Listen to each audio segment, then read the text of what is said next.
This call is now being recorded.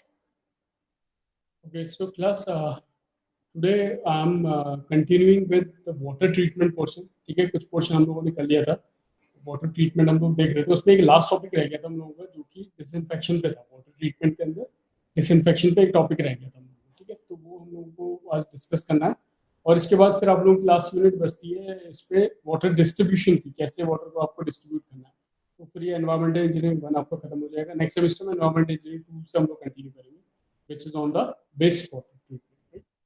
So आज हम लोग डिसइंफेक्शन देख लेते हैं. वाटर ट्रीटमेंट का लास्ट पार्ट है कि कैसे वाटर को डिसइंफेक्शन किया जाता है. ठीक है, सो आज इस पे हम लोग कंसंट्रेट कर लेते हैं. Just share my screen with you all.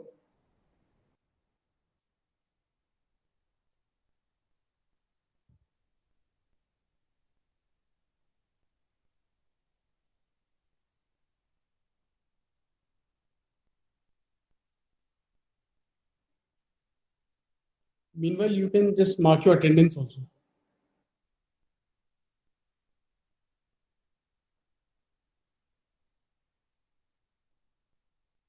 Okay, so is it visible? The slide on disinfection? Yes, sir. Okay, thank you.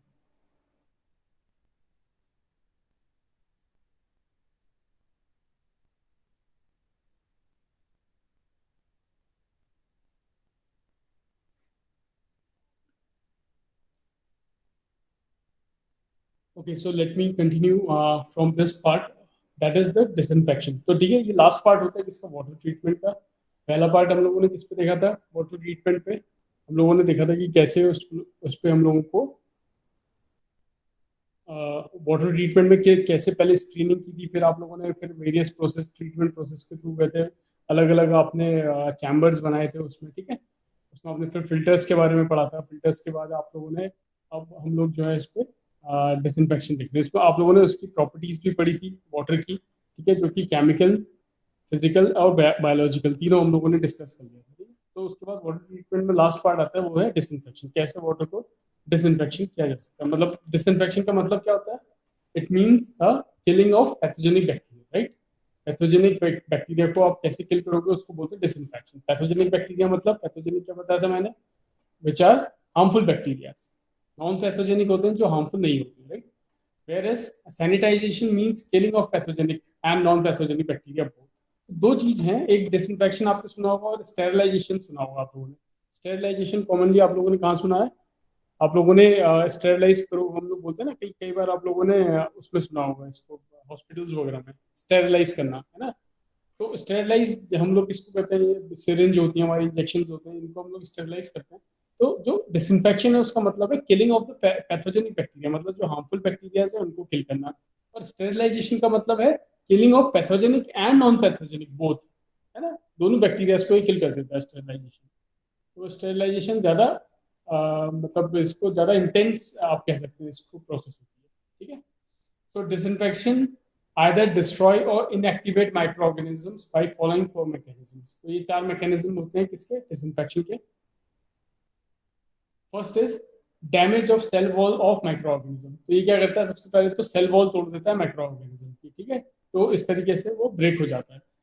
फिर alteration of the cell permeability, cell की जो परमिबिलिटी होती है उसको भी ये ऑल्टर कर देता है. Changing the nature of the cell protoplasm. तो ये सब कुछ किससे रिलेटेड है, माइक्रो ऑर्गेनिज्म के सेल से रिलेटेड है. तो ये माइक्रो ऑर्गेनिज्म के सेल पे बेसिकली अफेक्ट करता है डिसइंफेक्शन. तो उसके वजह से वो एक किस्म से निष्क्रिय हो जाता है. ठीक है, तो वही प्रोसेस को हम बोलते हैं वाटर का disinfection. And inactivating the enzyme system which is responsible for metabolism. अब ये क्या करता है, माइक्रो ऑर्गेनिज्म के एंजाइम सिस्टम को ही खत्म कर देता है, जिससे उसका मेटाबॉलिज्म खराब हो जाता है. तो वो फिर वर्क करना बंद कर देता है. तो ये प्रोसेस होती है जिसमें हम लोग क्या करते हैं, डिसइंफेक्शन किया जाता है, जिस तरीके से मैकेनिज्म जो है इसका. ठीक है, अब मेथड्स क्या क्या हैं, किस किस मेथड से हम डिसइंफेक्शन कर सकते हैं. देखिए, इनमें से कई मेथड्स आप लोगों ने ऑलरेडी सुनी हुई, बट आप लोग जल्दी जल्दी इसके थ्रू देख लीजिए एक बार क्या है इसमें. ठीक है, सो जो माइनर मेथड्स हैं, सबसे पहले आप लोगों ने बहुत कॉमनली सुना होगा, it is boiling. Right, boiling आप लोगों ने बहुत कॉमनली सुना होगा. गाँव घरों में आज भी हम लोग क्या करते हैं, पानी कहीं से लेके आते हैं तो हम उसको पहले बॉइल कर लेते हैं, फिर पिया जाता है. राइट, तो this is method of disinfection, बहुत ही बेसिक मेथड है डिसइंफेक्शन की. So the best method, it removes 100% bacteria and microorganisms adapted by individuals but not suitable for mass public supply, right? So ये बॉइलिंग जो है वो आप अपने अपने पर्सनल स्तर पे कर सकते हो. दैट मीन्स कि आप लोग अपने अपना पर्सनली इसको जब आप घर पे यूज कर रहे हो 5-7 बंदों के लिए आप कर रहे हो तो आप बॉइलिंग प्रोसेस को यूज कर सकते हो. But if you have to cater to the needs of the whole city और द टाउन तो क्या आप कर सकते हो क्या इतनी बॉइलिंग? अगर इतनी बॉइलिंग करोगे तो आपको कितना सारा आपको फ्यूल चाहिएगा, आपको वुड आग लगानी पड़ेगी बॉइलिंग करने के लिए, या कुछ और तरीके से बॉइल करना पड़ेगा, मतलब उसको हीट करना पड़ेगा वाटर को उस टेम्परेचर तक का ताकि वो बॉइल हो जाए. So it will be very very expensive process. So you can not do it for the public supply, right? Boiling नहीं हो सकती पब्लिक सप्लाई के लिए. Next is treatment with excess lime. अब ये वाला प्रोसेस आप लोगों ने देखा होगा, treatment with excess lime, right? So इसमें क्या होता है, लाइम आप लोगों ने ये भी बहुत कॉमनली सुना होगा कि आपने देखा होगा ना कभी कभी आपके घर पे पानी आता है वो व्हाइट कलर का आता है ना, तो आप कहते हो कि यार ये चूने वाला पानी आ रहा है, चूना है ना, तो चूना वो क्यों मिलाया जाता है, वो लाइम क्यों मिलाया जाता है? So this is also one of the method of disinfection कि जिससे हम लोग डिसइंफेक्शन कर सकते हैं. सो इसमें देखिए लाइम क्या करता है, इट इंक्रीजेस द पीएच. सबसे पहले तो ये पीएच वैल्यू को बढ़ा देता है, ठीक है. And when pH is more than 11 then it removes 99 to 100% bacteria. So basically ये क्या कर रहा है, उसको बेसिक बना रहा है. तो एसिडिक जो है अगर उसका एसिडिक नेचर से उसका पीएच बढ़ाएगा तो क्या होगा, बेसिक होगा, अल्कलाइन हो जाएगा. अल्कलाइन होगा तो आपका बैक्टीरिया जो है ज्यादा रिमूवल होता है, 99 to 100% बैक्टीरिया रिमूवल होता है. तो ये बात आप ध्यान रखिए कि लाइम के एडिशन से क्या होता है, पीएच इंक्रीज हो जाता है. Generally it is used for boiler feed water because it also reduces hardness. तो आपने सुना होगा लाइम का हम लोग हार्डनेस रिमूव करने में भी करते हैं. और ये जनरली कहाँ यूज होता है, boiler feed water. Boiler feed मतलब जैसे जो इंडस्ट्री में बॉयलर्स लगे होते हैं, ठीक है, जहाँ पर आपको इंडस्ट्री में गर्म पानी की जरूरत होती है, तो वहाँ पर बॉयलर्स लगे होते हैं. उनमें क्या होता है, स्केलिंग होने लगती है, ठीक है. तो उसको उस हार्डनेस की वजह से, तो उस हार्डनेस को रिमूव करने के लिए हम लोग लाइम डालते हैं इसमें. So the necessary dose of quick lime, CaO, quick lime जो होता है CaO is 10 to 20 mg per liter और ppm, मतलब 10 to 20 ppm और mg per liter. 1 mg per liter is equals to 1 ppm, right? So 10 to 20 mg per liter इसकी आपको dose डालनी पड़ती है. The excess lime can be removed by carbonation of the water. तो अगर excess lime जो बच गया है उसको आप लोग रिमूव कर सकते हैं carbonation. So this is the second method, excess lime से हम लोग रिमूव कर सकते हैं. थर्ड है ट्रीटमेंट विद सिल्वर आयंस, ठीक है. ये आपने बहुत कॉमनली सुना होगा, इलेक्ट्रोकैटालाइन प्रोसेस. तो इलेक्ट्रोकैटालाइन प्रोसेस में क्या है, the metallic silver ions have strong killing action. तो जो सिल्वर आयंस है वो क्या करता है, it is a strong killing action. तो बैक्टीरिया को किल करने के लिए काफी केपेबल होता है सिल्वर आयंस, ठीक है. These require a contact killing period of 15 minutes to 3 hours. इतना इसका contact period रहता है. The DC supply voltage may be required of 1.5 volt. इसमें DC supply आपको देनी पड़ती है, इलेक्ट्रिक करंट पास कराना पड़ता है जो कि 1.5 वोल्ट का है, to produce the silver ions, ठीक है. So it is very costly method. Silver अपने आप में बहुत महंगा है और अगर आप इस मेथड से ट्रीटमेंट करोगे तो ये आपको बहुत कॉस्टली पड़ेगी, ठीक है. एक मेथड और है treatment with iodine and chlorine. ये भी काफी कॉमन है. It may be used for army troops by the private plants. मतलब प्लांट से है, मतलब है कि जो वाटर ट्रीटमेंट प्लांट्स है उसकी बात हो रही है, ठीक है. जो प्राइवेट प्लांट्स है, जैसे मान लीजिए किसी होटल का है या किसी इंस्टीट्यूट का अपना वाटर ट्रीटमेंट प्लांट है, तो वो लोग इस प्रोसेस को यूज कर सकते हैं जिसमें वो आयोडीन और क्लोरीन का यूज किया जा सकता है, ठीक है. तो डिसइंफेक्शन के लिए. तो आप लोगों ने देखा होगा बेसिकली कभी स्विमिंग पूल वगैरह में भी आप लोग जाते होंगे तो आप लोगों ने सुना होगा ना ये चीज की पानी में क्लोरीन डाला गया है. तो किसलिए डाला जाता है, डिसइंफेक्शन करने के लिए डाला जाता है. तो आर्मी ट्रूप्स की तरह क्यों आर्मी ट्रूप्स क्यों लिखा हुआ है इसमें आयोडीन एंड क्लोरीन, बिकॉज देखिए आर्मी जो होता है वो क्या करती है कि वो कई बार जंगलों से जाती है या फिर कुछ ऐसे एरिया से जाती है जहाँ पर वाटर स्कैर्सिटी होती है, ठीक है. तो कहीं पर उनको थोड़ा बहुत पानी मिलता है, वो पानी फिट है कि नहीं है, अगर वो ऐसी कुछ भी पानी पिलेंगे तो हो सकता है उन लोगों को इलनेस हो जाए या उनकी तबीयत खराब हो जाए. सो वो लोग क्या करते हैं, इसको सिंपल ट्रीट करने के लिए वो आयोडीन और क्लोरीन का यूज करते हैं ताकि कुछ लेवल तक वो डिसइंफेक्शन कर सके उस पानी में, ठीक है. तो इसको बेसिकली प्राइवेट प्लांट्स और आर्मी ट्रूप्स ज्यादातर यूज करते हैं iodine and chlorine method. Next is treatment with UV light. अब यूवी लाइट तो बहुत ही कॉमन है आजकल. आप लोगों के घर पे भी कई लोगों के फिल्टर्स लगे होंगे, हमारे इंस्टीट्यूट में लगे हुए फिल्टर्स वगैरह, ठीक है. तो उसमें आपने देखा होगा UV UF है ना, ये सब लिखा रहता है ना. तो अल्ट्रा वायलेट यूवी लाइट, तो यूवी लाइट जो होती है वो क्या करता है, RO सिस्टम बेसिकली आजकल सब कुछ आने लग गया है. ऐसे सिस्टम आ गए जिसमें RO भी है, UV भी है, UF भी है. तो ये सब आपको टर्म्स पता होनी चाहिए, ठीक है। तो यूवी क्या करता है, अल्ट्रावायलेट लाइट क्या करता है, ये भी पैथोजेनिक बैक्टीरिया को किल करती है, ठीक है। तो इससे भी आप ट्रीटमेंट कर सकते हो, और ये तो बहुत कॉमन है आजकल यूवी। तो यूवी सिस्टम आप लोगों के प्योरीफायर्स में लगा होता है already.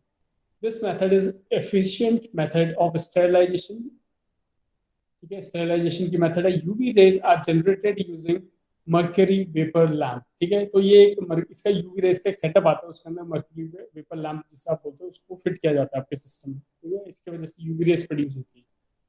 The blue green region of the spectrum is more destructive, तो ये जो ब्लू ग्रीन रीजन है, रेस की बात करें हम लोग, तो ब्लू ग्रीन रीजन जो है सबसे ज्यादा डिस्ट्रक्टिव होता है, ठीक है। It is a costly method and is often adopted for treating surgical water and swimming pool water. तो सर्जिकल वाटर्स जो होते हैं और स्विमिंग पूल के जो वाटर होते हैं उसके लिए हम लोग बेसिकली यूवी लाइट वाली प्रोसेस यूज करते हैं। तो कॉस्टली मेथड तो है ही, बिकॉज यूवी लैम्प जो होता है आप लोग देखोगे उसको भी हम लोग को कुछ 6 महीने 7 महीने में चेंज करना पड़ता है ना, वो खराब हो जाता है। तो इट इज़ एक्सपेंसिव मेथड, क्योंकि उसको आपको चेंज करना पड़ेगा। Next is treatment with KMNO4, which is also called the pink powder, ठीक है। KMNO4, अब इसमें देखिए पिंक पाउडर ये क्या होता है, अगर कुछ लोगों का अगर गाँव के आसपास से एसोसिएशन रहा होगा तो उनको ये चीज पता होगी, पिंक पाउडर उन लोगों ने बहुत बार नाम सुना होगा, KMNO4, ठीक है। तो इससे कैसे डिसइंफेक्शन किया जा सकता है, it is commonly adopted for open wells in rural areas, देखिए लिखा भी है ओपन वेल्स, मतलब कि जो कुएं वगैरह हैं उनमें ये पिंक पाउडर KMNO4 डाला जाता है, ठीक है। So it kills bacteria and can oxidize bad taste producing organic material. तो ये किल करता है बैक्टीरिया को, और बैड टेस्ट प्रोड्यूसिंग जो ऑर्गेनिक मेटल्स हैं उसको भी ऑक्सीडाइज कर देता है। The pink colour disappears quickly then it indicates oxidation. तो पिंक कलर जब डिसअपियर होगा तो वो क्या इंडिकेट करेगा, oxidation and presence of organic matter. तो ऑर्गेनिक मैटर प्रेजेंट है मतलब उसमें, ठीक है। तो ये पिंक कलर का पाउडर होता है, इसको आप डालोगे उसमें पानी में, अगर डिसअपियर कर गया जल्दी से, मतलब कि उसमें ऑर्गेनिक मैटर प्रेजेंट है। Its small doses 1 to 2 mg per liter may be sufficient. तो 1 से लेकर 2 mg पर लीटर तक के आप इसको डोज डाल सकते हो। तो बेसिकली गांव वगैरह में जो ओपन वेल्स होते हैं, कुएं होते हैं, उनमें ये पिंक पाउडर डाला जाता है, विच इज KMN। ओजोन, ठीक है। अब ओजोन तो बहुत ही आई मीन एक तरीका है इसको डिसइंफेक्शन करने का वाटर को, है ना, एक्सपेंसिव तरीका है ये बहुत। तो इस पर देख लेते हैं। ओजोन तो आप लोगों को पता हुआ है ना, ओजोन क्या चीज रहती है, ओजोन क्या होता है, वैसे basically it is denoted by O3, है ना, O3 से ओजोन बनाया जाता है। तो ओजोन के हेल्प से भी हम लोग डिसइंफेक्शन कर सकते हैं। वो कैसे किया जा सकता है, it is a powerful oxidizing agent and it can be and it can produce high voltage, it can be produced in a high voltage electrical field from oxygen। तो अगर आप ऑक्सीजन को बेसिकली, अगर आप नीचे देखोगे ऑक्सीजन का molecule जो है O2, उसको आप अगर हाई वोल्टेज के थ्रू डालोगे तो ये 2 सिंगल मॉलिक्यूल्स में टूट जाता है, O+O, ठीक है। Since it is highly unstable hence it should be produced at site. So बहुत ही अनस्टेबल होता है और ये साइट में ही आपको प्रोड्यूस करना पड़ता है, मतलब इसमें बेसिकली कंट्रोल्ड तरीके से करना पड़ता है।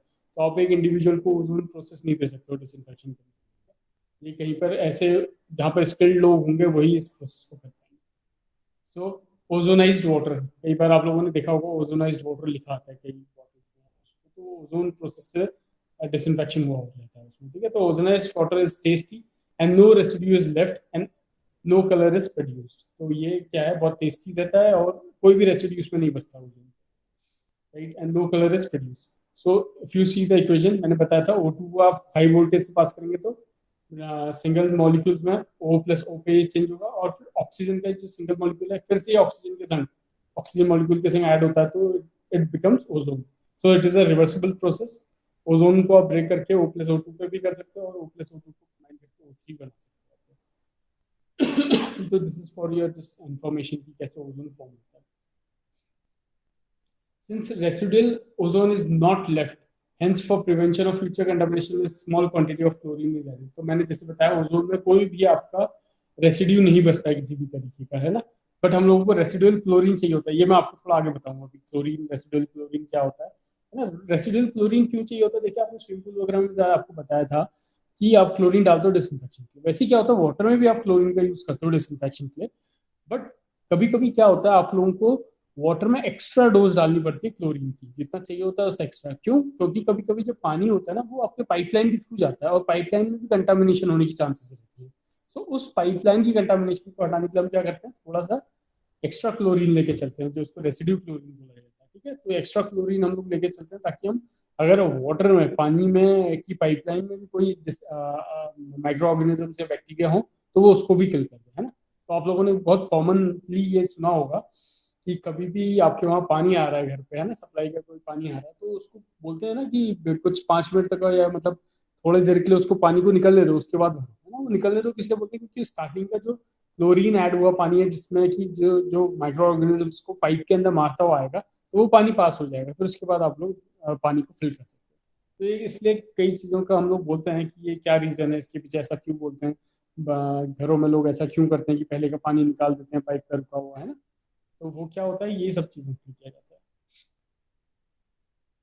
So this method is adopted in Europe and was first introduced in Chandigarh, India. तो ये जो ओजोन मेथड है, ठीक है, ओजोन मेथड जो है इंडिया में सिर्फ और सिर्फ अभी चंडीगढ़ में ही, जहां तक मुझे मेरी इन्फॉर्मेशन है, नॉलेज है, वहां मुझे है पता है कि चंडीगढ़ में ही ओजोन प्रोसेस के थ्रू वाटर ट्रीटमेंट किया जाता है, डिसइंफेक्शन किया जाता है वाटर का। ठीक है, so it is very very expensive process, मतलब चंडीगढ़ में ही हमें ओजोनाइज्ड वाटर मिलता है बेसिकली, और कहीं इंडिया में मैंने अभी तक तो नहीं सुना कि कहीं पे होता हो, मतलब छोटे लेवल पे होता होगा, बट एक पूरे टाउन के या पूरी सिटी के लेवल पे सिर्फ चंडीगढ़ में होता है। ठीक है, since it is very costly hence it has limited use in India, तो इंडिया में बहुत कम यूज करता है। सो आप ये ध्यान रखेंगे, ये बहुत इंपॉर्टेंट प्रोसेस है ओजोन प्रोसेस। ठीक है, यूरोप में बेसिकली हम लोग इस प्रोसेस को हम लोग यूज कर लेते हैं, तो इसमें कोई रेसिड्यू बचता नहीं है, कलर नहीं बचता, टेस्ट टेस्ट बिल्कुल प्योर होता है, अच्छा होता है। सो इसमें क्या होता है, आप लोगों ने देखा होगा यूरोपियन मूवीज, मतलब यूरोपियन कंट्रीज की जो भी मूवीज हैं या अमेरिकन मूवीज आप लोगों ने अगर कोई देखी हो, तो आपने देखा होगा कि वो लोग डायरेक्टली टैप से पानी पी लेते हैं। देखा है आप लोगों ने, है ना, कि वॉश बेसिन खोलते हैं, टैप से पानी पी लेते हैं। इंडिया में पी लोगे क्या वॉश बेसिन से पानी? नहीं पीते ना, क्योंकि साइकोलॉजिकली है कि पता नहीं कैसा पानी होगा, क्या होगा, नहीं पीते। आप लोग सिर्फ प्योरीफाइड वाटर एक्वागार्ड का या फिर जो प्योरीफायर है उसका ही पानी पीते हैं आप लोग। ठीक है, सो आप लोगों ने देखा होगा वो लोग डायरेक्टली टैप से पानी, मतलब उसी पानी को अब वो वैसे भी यूज कर रहे हैं, कपड़े वगैरह धोने के लिए, अपने पर्सनल यूज के लिए भी यूज कर रहे हैं, और उसी पानी को पीते भी हैं, बिकॉज उसका लेवल इतना अच्छा है, उसका ट्रीटमेंट का लेवल इतना अच्छा है, वो इतनी अच्छी प्रोसेस से डिसइंफेक्शन वगैरह और ट्रीटमेंट हुआ रहता है कि आप उसको डायरेक्टली कंज्यूम कर सकते हो। So there is no need to store water there, कहीं पर भी टैंक लगाने की जरूरत नहीं, कहीं पर भी फिल्टर्स आप देखोगे बाहर फिल्टर है ही नहीं। ठीक है, यूरोपियन कंट्रीज में आप देखोगे फिल्टर है ही नहीं, आप सीधे टैप पे जाओ और पी लो पानी को, it is as good as that. ठीक है, डायरेक्टली आप उस पानी को पी सकते हो।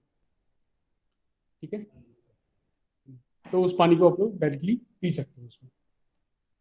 नेक्स्ट जो आपकी प्रोसेस है वो है आपकी chlorine dioxide, ClO2, chlorine dioxide method भी है। ये सारी की सारी जो मैंने अब तक आपको बताई ये सब माइनर माइनर मेथड्स हैं। ठीक है, छोटी methods. So its properties are similar to ozone. It does not form chloroform and chloroamines.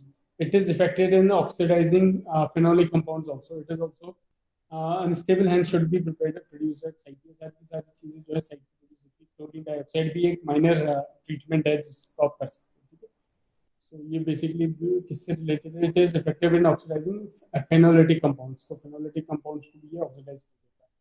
तो एक एडवांस लेवल टाइप से आप बोल सकते हो इसको। अब आती है आपकी इंपॉर्टेंट जो है मेजर मेथड्स। मेजर मेथड्स मतलब क्या है? मेजर मेथड्स है कि जो आप बिल्कुल आपको पब्लिक सप्लाई देनी है, मास में आप यूज कर सकते हो, मतलब कई गैलन्स ऑफ वाटर, कई litres of, millions of litres of water आपको जहाँ ट्रीट करना है, ठीक है, वहां आपको फिर मेजर मेथड्स यूज करनी पड़ती है। ठीक, तो सबसे कॉमन डिसइंफेक्शन की मेथड कौन सी है? सबको पता है आप लोगों को, इट इज क्लोरीनेशन। ठीक है, तो क्लोरीनेशन में किया जाता है? When chlorine is added in water it forms hypochlorites, hypochlorous acid which is HOCl। ठीक है, एंड हाइपोक्लोराइड आयंस। ये चीज आप जरा ध्यान से देखिएगा। क्लोरीनेशन की प्रोसेस बेसिकली बता रहा है, जब हम वाटर में हम बोलते हैं ना कि क्लोरीन ऐड किया, पानी पे क्लोरीन ऐड किया, तो वो क्या चीज है बेसिकली, आप इसको बहुत अच्छे से देखिएगा। So it forms hypochlorous acid HOCl and hypochlorite ions. तो ये दोनों आयंस, एसिड, ये एसिड फॉर्म होता है और ये आयन फॉर्म होता है जब आप क्लोरीन वाटर में ऐड करते हो।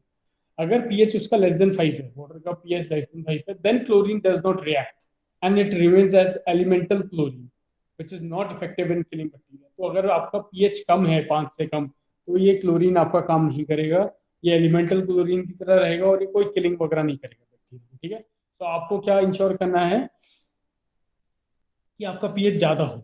So if pH is 5 to 7 then mostly HOCl is form.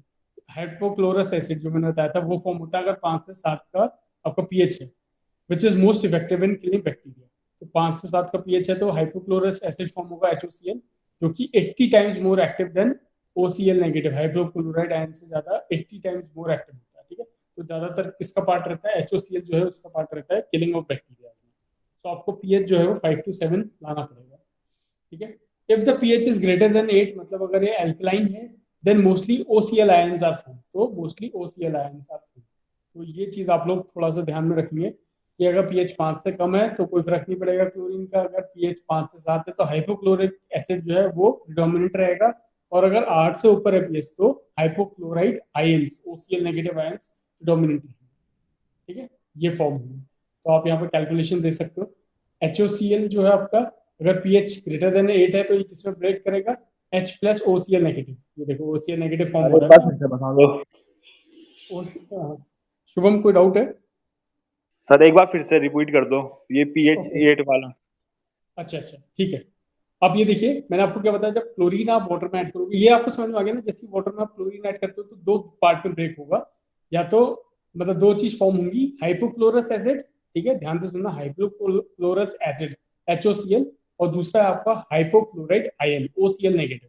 ठीक है, एक तो आयन फॉर्म हो रहा है और एक एसिड फॉर्म हो रहा है. ठीक है, तो अब इसमें क्या हो रहा है, अगर आपका वाटर का पीएच 5 से कम है तो आपका क्लोरीन रिएक्ट ही नहीं करेगा, वो कोई बैक्टीरिया की किलिंग नहीं करेगा. बेसिकली क्लोरीन क्या कर रहा है, डिसइंफेक्शन कर रहा है ना. तो डिसइंफेक्शन मतलब क्या होता है, किलिंग ऑफ द बैक्टीरिया.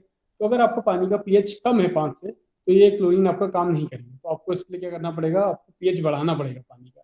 तो अगर आप 5 से लेकर 7 तक का पीएच ले आते हो तो HOCl क्या था हमारा, हाइपोक्लोरस एसिड, ये फॉर्म होगा. ठीक है, और अगर आप 8 से ऊपर ले आते हो पीएच तो हाइपोक्लोराइड आयन फॉर्म होगा. तो ये चीज आप समझ लो, 5 से 7 में HOCl फॉर्म होगा और 8 से ऊपर का पीएच है तो OCl negative, hypochlorite ions form होगा. अब यही इक्वेशन में दिखा रखा है. देखिए अगर पीएच यहाँ पर देखो HOCl है, अगर ये पीएच आप 8 से ऊपर ले जाते हो तो ये ब्रेक होगा किसमें, H प्लस और OCl नेगेटिव में. आयन में OCl फॉर्म हो गया. इसी को आप रिवर्स करके देख लो, OCl नेगेटिव और H प्लस है, अगर ये 5 to 7 का पीएच होगा तो HOCl बनेगा. ठीक है, तो ये आपको बस ध्यान में रखना है. बेसिकली यही पूछा जाता है कि अगर पीएच 8 से ज्यादा होता है या कम होता है, ऑब्जेक्टिव टाइप में काफी पूछा जाता है. जब क्लोरीनेशन का पार्ट आता है तो उसमें ये पूछा जाता है. तो ये थोड़ा आपको ध्यान में रखना है आपको. It means for most effective killing action of chlorine, pH of water should be between 5 to 7. अब ये बहुत इंपॉर्टेंट हो जाता है आप लोगों के लिए, ये लाइन बहुत इंपॉर्टेंट है बिकॉज इसमें क्या बता रहा है आपको कि आपको अगर क्लोरीनेशन करना है, और क्लोरीनेशन किसकी प्रोसेस है, मेजर ट्रीटमेंट, मतलब आपको जब मास में ट्रीटमेंट करना है, मतलब कई गैलन्स ऑफ वाटर और कई ये जो होता है million of litres of water अगर आपको ट्रीट करना है पूरे शहर के लिए, पूरे टाउन के लिए, सो आपको एक प्रोसेस होती है, वो होती है क्लोरीनेशन. ठीक है, तो क्लोरीन को ऐड किया जाता है. तो इसके लिए आपको ये जरूरी है कि आप पीएच 5 से लेकर 7 के बीच में मेंटेन करो, तो ही आपका maximum killing of the bacterias होगी. क्योंकि HOCl जो है वो ज्यादातर रिस्पॉन्सिबल होते हैं किसके लिए, किलिंग ऑफ द बैक्टीरिया. तो ये सिंपल है, बस इसमें ये चीज ध्यान रखिएगा कि पीएच की रेंज कितनी क्लोरीनेशन की. For the best chlorination, for the effective chlorination it is 5 to 7 pH. तो ये कभी कभी आपका मल्टीपल चॉइस क्वेश्चंस में ये पूछा जाता है. ठीक है, तो ये ध्यान रखिएगा. सो माइनर मेथड्स हम लोगों ने पढ़ ली, ये सब ओजोन वगैरह और बॉइलिंग वगैरह, KMNO4 वगैरह. ठीक है, माइनर मेथड्स थी. मेजर मेथड्स हम लोगों की क्लोरीनेशन है, तो आप ये ध्यान रखिए. अब कौन कौन से ऐसे फैक्टर्स हैं जिनकी वजह से डिसइंफेक्शन को अफेक्ट करता है, जिसकी वजह से डिसइंफेक्शन आपका अफेक्ट होता है. तो अभी तक का आप लोग डिसइंफेक्शन जितना समझ सकते हो, तो आप खुद ही पता करोगे कि कौन कौन से फैक्टर पर डिसइंफेक्शन अफेक्ट होगा. तो पहला फैक्टर है फॉर्म्स ऑफ क्लोरीन, कि क्लोरीन जो आप ऐड कर रहे हो किस फॉर्म में है. ठीक है, ये भी मैं आपको नेक्स्ट टॉपिक में बताऊंगा कि क्लोरीन जो है आपका कई तरीके से, प्री क्लोरीनेशन, पोस्ट क्लोरीनेशन, इस तरीके से और कई फॉर्म्स में आपको क्लोरीन मिलता है. ठीक है, तो ये मैं आपको नेक्स्ट टॉपिक में बताऊंगा कि क्लोरीन के कौन कौन से फॉर्म है. उस पर डिपेंड करता है, पीएच पे डिपेंड करता है ऑफ कोर्स. अगर कम पीएच है या ज्यादा पीएच है तो वो अलग अलग तरीके से डिसइंफेक्शन काम करता है. कंसंट्रेशन ऑफ क्लोरीन, कितना क्लोरीन के आप डोज डाल रहे हो, कम डाल रहे हो या ज्यादा डाल रहे हो, या फिर रेसिडुअल क्लोरीन कितना है पानी में, वो बहुत जरूरी है. रेसिडुअल क्लोरीन मैंने आपको बताया पाइपलाइन में जो भी डिसइंफेक्शन है वो करने के लिए जरूरी होता है. तो ये सब आपको पता चलेगा किससे, कंसंट्रेशन ऑफ क्लोरीन कितना है, तो उससे आपको पता चलेगा कितना लेवल है डिसइंफेक्शन का। टाइप्स ऑफ माइक्रो ऑर्गेनिजम्स, अब अच्छे माइक्रो ऑर्गेनिजम्स मतलब अच्छे मतलब कि ज़्यादा क्वांटिटी में है और हार्मफुल माइक्रो ऑर्गेनिजम्स हैं, तो उसमें वो डिसइंफेक्शन की प्रोसेस को अफेक्ट करेगा, उसमें अलग आपको देना पड़ेगा। और जो नॉन पैथोजेनिक टाइप है उसमें आपको अलग करना पड़ेगा, ठीक है। Next is temperature. टेम्परेचर पे भी डिसइंफेक्शन अफेक्ट करेगा, इसको टेम्परेचर पे अफेक्ट करेगा। और कॉन्टैक्ट टाइम, कॉन्टैक्ट टाइम क्या होता है कि कितनी देर के लिए आप क्लोरीन को ऐड कर रहे हो, ठीक है, that is your contact time, मतलब कितने टाइम के लिए आप क्लोरीन वाटर को रख रहे हो, ये उसका जो एक्शन लेने का टाइम है, किलिंग टाइम है, जो उसका किलिंग बैक्टीरिया का टाइम है वो कितना टाइम है, तो उस पर भी डिसइंफेक्शन को अफेक्ट करेगा। Now first one is forms of chlorine. ये मैं आपको थोड़ा बताना चाह रहा हूँ थोड़ा डिटेल में, बिकॉज ये इंपॉर्टेंट हो जाता है कि आपको क्लोरीन के कई सारे फॉर्म मिलते हैं, ठीक है। तो आप यहाँ पर देख लो, क्लोरीन में भी apply to water in any of the following forms. तो ये इस फॉर्म में आप लोग क्लोरीन को वाटर में ऐड करते हो। तो सबसे कॉमनली जो यूज किया जाता है वो क्या होता है, ब्लीचिंग पाउडर। सो जो सबसे पहला होता है वो आपका है ब्लीचिंग पाउडर, ठीक है, उसके फॉर्म में किया जाता है। दूसरा आपका है क्लोरोएमीन्स, मतलब इसमें क्लोरीन प्लस अमोनिया ऐड होता है, तो इस फॉर्म में भी आपको वाटर में ऐड किया जाता है, ठीक है। तीसरा होता है आपका फ्री क्लोरीन, और ये बहुत इंपॉर्टेंट टर्म है, फ्री क्लोरीन, आइदर लिक्विड और गैसियस फॉर्म में। जो फ्री क्लोरीन मतलब इसमें और कुछ नहीं ऐड किया गया, जैसे ब्लीचिंग पाउडर है, ये भी क्लोरीन का एक पार्ट है जिसमें क्या अदर कंपाउंड्स भी ऐड है। क्लोरोएमीन्स है जिसमें क्लोरीन और अमोनिया ऐड है, ठीक है। फ्री क्लोरीन है जो सिंपल क्लोरीन है, Cl, ठीक है। इट इज आइदर लिक्विड और गैसियस फॉर्म में इसको ऐड किया जाता है। एक फॉर्म ये हो सकती है कि क्लोरीन डाइऑक्साइड के फॉर्म में, ClO2 के फॉर्म में आपको क्लोरीन दे दिया जाए, आप इसको भी ऐड कर सकते हो। और लास्ट होता है आपको कि क्लोरीन की टैबलेट्स आती हैं। तो कई बार क्या होता है कि आपको वाटर डिसइंफेक्शन करना है तो मार्केट में टैबलेट्स आती है क्लोरीन की, आप सीधे उन टैबलेट्स को ऐड कर लो, जितनी रिक्वायर्ड है क्लोरीनेशन उतना टैबलेट आप ऐड कर लो उसमें, और वो वाटर को डिसइंफेक्शन कर देगा, ठीक है, मतलब स्विमिंग पूल वगैरह में डालने के लिए। तो इतने फॉर्म में आपको क्या मिलता है, क्लोरीन अवेलेबल होता है, ठीक है। अब थोड़ा सा मैं इसको बहुत डिटेल में जानना नहीं चाह रहा हूँ, आप लोग थोड़ा अगर देखना चाहते तो मैं आपको ये शेयर कर दूंगा। बट आप लोगों को मैं जैसे बता चुका हूँ, जैसे ब्लीचिंग पाउडर है, इट कंटेन्स 30 to 33% क्लोरीन। तो ब्लीचिंग पाउडर में कितना कंटेंट होता है, 30 to 33%, ठीक है। तो ब्लीचिंग पाउडर बेसिकली क्या होता है, CaOCl2, ठीक है, ये जिसमें ब्रेक होगा Ca+OCl2, ये सारी इक्वेशन आप लोग बेसिकली देख सकते हैं, जो मैंने आपको पहले बताई थी इक्वेशन। ये देखिए, अगर pH 5 to 7 है तो वो किस पे चेंज होगा, OCl HOCl में चेंज होगा, और pH ग्रेटर देन 8 है तो वो OCl नेगेटिव आयन में चेंज होगा। ये सब मैं आपको बता चुका हूँ, तो ये ब्लीचिंग पाउडर के लिए था। हाइपोक्लोरिनेशन भी बोलते हैं ब्लीचिंग पाउडर वाली प्रोसेस को, आप जिसमें आप ब्लीचिंग पाउडर ऐड करते हो उसको हाइपोक्लोरिनेशन भी बोलते हैं उस प्रोसेस को। So since ये चीज इंपॉर्टेंट है, since bleaching powder increases pH, hence it is used in it is restricted to swimming pools only।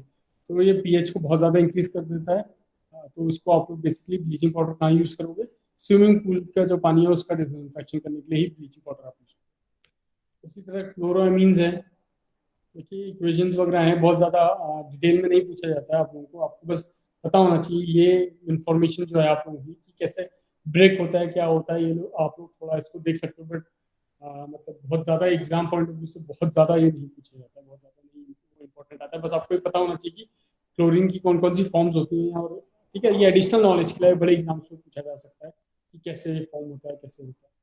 तो इसमें क्या होता है, क्लोरामीन्स में अमोनिया ऐड किया जाता है ना, before the addition of chlorine. मैंने बताया था this is chlorine plus ammonia, तो उसको बोलते हैं क्लोरोएमीन्स, ठीक है। 1 part of ammonia and 4.5 part of chlorine are added. तो अगर आप 1 पार्ट अमोनिया डाल दें तो उसका 4.5 टाइम्स आप क्लोरीन डालें। तो इस तरीके से इसको किया जाता है, ये पूरी प्रोसेस में नहीं जाना चाह रहा हूँ इसके through. Next is your free chlorine, इधर it is in gaseous form और लिक्विड फॉर्म में, आपको लिक्विड फॉर्म में भी मिल सकता है और गैसियस फॉर्म में भी आपको सिलेंडर्स में स्टोर हुआ मिल सकता है free chlorine. So chlorine is 2.84 times more heavier than air. तो आप ये थोड़ा जनरल इंफॉर्मेशन के लिए कि एयर से हैवी होता है 2.84 टाइम्स, मतलब ऑलमोस्ट 3 टाइम्स हैवियर होता है एयर से।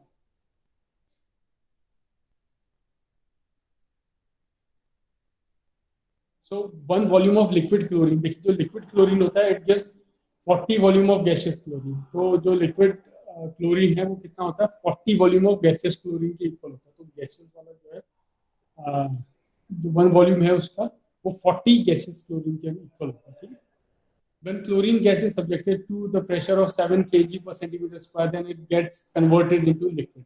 तो अगर आपको गैस को उसमें क्लोरीन गैस को लिक्विड फॉर्म में चेंज करना है तो आप उसमें क्या करोगे, प्रेशर लगाओगे 7 kg per centimeter square, तो वो लिक्विड में चेंज हो जाएगा। The dose of chlorine depends upon, किस चीज पे इसकी डोज डिपेंड करेगी, कितना ऑर्गेनिक मैटर है, उतनी ज्यादा ऑर्गेनिक मैटर होंगे तो ज्यादा डोज आनी पड़ेगी। पीएच वैल्यू, ठीक है, पीएच वैल्यू कितनी है उस पर डोज डिपेंड करेगी, क्योंकि पीएच वैल्यू पे आपको मेंटेन करना पड़ता है डिसइंफेक्शन के लिए। Amount of CO2 present in the water, temperature, contact time period, तो इन सब पे क्या डिपेंड करेगी, क्लोरीन की कितनी डोज है। Free available chlorine after 10 minutes of contact time should be in order of 0.2 mg पर लीटर। तो अगर आप क्लोरीन को, अगर आप फ्री क्लोरीन यूज कर रहे हो तो 10 मिनट्स का टाइम आप देते हो उसको वाटर में, तो ये करीब करीब कितना हो जाता है, 0.2 mg पर लीटर के करीब। जस्ट मिनट क्लास, एक मिनट, लैपटॉप पे मेरे को चार्जर लगाना है, इसकी बैटरी ऑफ हो गई है, सॉरी, 1 मिनट का टाइम दीजिए मुझे।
विजिबल है आप लोगों को, स्क्रीन विजिबल है? Yes sir. Okay okay, thank you. Sorry, वो बैटरी चली गई थी लैपटॉप की तो बंद हो गया था laptop. So we good to go. देखते हैं अब नेक्स्ट क्या है आपका फॉर्म। नेक्स्ट फॉर्म आपका क्लोरीन डाइऑक्साइड, ठीक है। तो ये it is unstable and produce from sodium chlorine dioxide, NaClO2 से ये प्रोड्यूस किया जाता है। देखिए NaClO2 को क्लोरीन Cl2 के संग आप करेंगे तो 2NaCl मिलेगा, ठीक है, प्लस ClO2। तो ये क्या है, ClO2 जो है आपको क्लोरीन डाइऑक्साइड है। So ये 2.5 times more active होता है फ्लोरीन से, and it may also be used when phenolic compounds are present। तो phenolic compounds, फिनाइल वगैरह जैसे आपके कुछ ऐसे कंपाउंड है तो उसके लिए भी आप लोग ClO2 को यूज कर सकते हैं। So if pH is 8 to 10, then it may also remove organic matter। Organic matter को भी ये रिमूव करने में सक्षम है अगर pH आपको 8 to 10। Since it is unstable, hence it is difficult to present future contamination, to prevent future contamination. तो ये बहुत अनस्टेबल टाइप है, फ्यूचर कंटामिनेशन को प्रिवेंट करने में थोड़ा डिफिकल्ट है। क्लोरीन टैबलेट्स, जैसे मैंने आपको बताया, single chlorine tablet of 0.5 gram is sufficient for 20 litre of water. अगर आपको 20 लीटर का पानी को डिसइंफेक्शन करना है तो आपको कितने क्लोरीन की कितनी डोज चाहिए? क्लोरीन टैबलेट 0.5 ग्राम की आपको काफी है, ठीक है। तो बेसिकली अगर आप इसको थोड़ा सा मल्टीप्लाई बाई 2 कर दें तो अगर आप 1 ग्राम क्लोरीन की टैबलेट लेते हो तो आपको 40 लीटर पानी आपका डिसइंफेक्शन हो जाता है। So it is use by individuals, ये बड़े लेवल पे नहीं होता है, छोटे लेवल पे। तो मैंने आपको जैसे बताया, बड़े लेवल पे अगर आपको स्विमिंग पूल वगैरह को डिसइंफेक्ट करना है तो आप क्या करोगे? ब्लीचिंग पाउडर यूज करोगे। क्लोरीन टैबलेट आप इंडिविजुअली आप यूज कर सकते हो। तो इतने सारे फॉर्म हैं, ये 5 फॉर्म्स हैं जिसमें क्लोरीन आपको अवेलेबल होती है, और इन सारी तरीके से आप लोग क्लोरीन कर सकते हो। अब बेसिकली हम लोग क्लोरीन को क्यों ज़्यादा डिस्कस कर रहे हैं? क्योंकि हम लोगों का ये मेजर ट्रीटमेंट है, मतलब मेजर डिसइंफेक्शन प्रोसेस है, ठीक है। मेजोरिटी अगर हम लोगों को करना है तो क्लोरीनेशन के थ्रू ही कर पाएंगे। Now this is very important. ये जो टॉपिक आ रहा है आपका क्लोरीन डिमांड, ये बहुत इंपॉर्टेंट टॉपिक है कि कितनी डिमांड होनी चाहिए। जब आपको पता होगा ना कि आपकी क्लोरीन की डिमांड कितनी है तो ही आप क्या निकाल पाओगे, तो ही आप उसकी डोज पता कर पाओगे कितनी डोज आपको प्रोवाइड करनी है। तो क्लोरीन डिमांड कैसे आप निकाल सकते हो? It is the difference between applied Cl2, कितना क्लोरीन आपने अप्लाई किया है, and residual chlorine at the end of specified contact period. एक कॉन्टैक्ट पीरियड में कितना Cl2 है और कितना रेसिडुअल Cl2 बचा है, उसके बीच का डिफरेंस जो है वो है क्लोरीन डिमांड। मतलब देखिए, क्लोरीन का काम क्या है? क्लोरीन का काम है डिसइंफेक्शन करने का, मतलब बैक्टीरिया को किल करने के लिए। अब बैक्टीरिया को किल करने के लिए फिर मैंने बताया आपको थोड़ा सा रेसिडुअल क्लोरीन बचाना पड़ेगा। मतलब रेसिडुअल मतलब कि जो लास्ट में क्लोरीन बचाएंगे आप थोड़ा सा, वो आपको इंपॉर्टेंट होता है बचाना, क्योंकि आपको फर्दर फ्यूचर में जो भी कंटामिनेशन होगा पाइप के अंदर है, जो भी होगा उसको भी रिमूव करना है, तो आपको थोड़ा सा Cl2 चाहिए। तो बेसिकली जो बैक्टीरिया को किल करने के लिए क्लोरीन चाहिए होगा वो आपकी क्लोरीन डिमांड होगी। तो सिंपल फॉर्मूला है, Cl2 डिमांड कितना होगा? जितनी आपने प्रोवाइड की है और जितना बच गया रेसिड्यू उसका आप सेपरेट करेंगे तो उतनी Cl2 की डिमांड है, मतलब उतनी क्लोरीन चाहिए माइक्रो ऑर्गेनिजम्स को या पैथोजेनिक बैक्टीरिया को किल करने के लिए। तो ये होती है आपकी chlorine demand. So, water is satisfactorily disinfected if residual chlorine is of the order of 0.2 mg per liter। इस चीज को आप बहुत अच्छे से नोट कर लीजिए, ये बहुत बार पूछा गया है, एसएससी के पेपर में भी पूछा गया है, गेट में भी एक दो बार एक नंबर में पूछ लिया जाता है कि अगर रेसिडुअल क्लोरीन हमारा किस ऑर्डर पे होना चाहिए कि उसको आप मानेंगे कि सेटिस्फैक्टरी डिसइंफेक्शन हो चुका है। मैंने बताया ना आपको कि जब भी आप क्लोरीन ऐड करोगे तो थोड़ा रेसिडुअल क्लोरीन हम लोगों को छोड़ना पड़ता है। वो कितना छोड़ना पड़ता है? ऐसा तो नहीं है ना कि आप भर दिया बिल्कुल 1 किलो पर लीटर भर दिया आपने उसमें, ऐसा तो नहीं कर सकते आप। तो कितना होता है? 0.2 mg पर लीटर या फिर 0.2 ppm। इसको नोट कर लीजिए, बहुत इंपॉर्टेंट वैल्यू है, कई बार पूछा गया है। सो जो रेसिडुअल क्लोरीन है जिसमें आप ये मान लो कि सेटिस्फैक्टरी डिसइंफेक्शन हो चुका है, तो रेसिड्यू कितना बचना चाहिए लास्ट में? 0.2 mg पर लीटर, इतना आपको रखना पड़ता है, 0.2 mg पर litre. So you can just note down this one.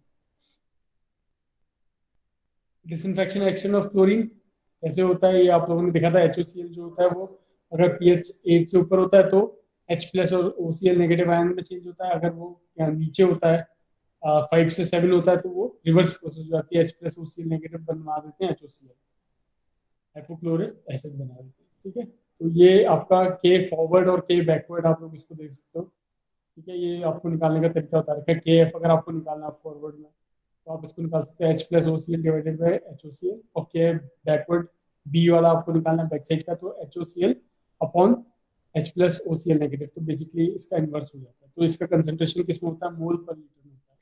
और कभी कभी पूछ सकता है आप लोगों को, मतलब गेट वगैरह में पूछ सकता है ये चीज की कितना इसका KF रहेगा और KB कितना रहेगा, ठीक है। अब ये इंपॉर्टेंट ग्राफ है जो आप लोगों को काफी ज्यादा पूछा जाता है, इससे काफी क्वेश्चंस आते हैं, ठीक है।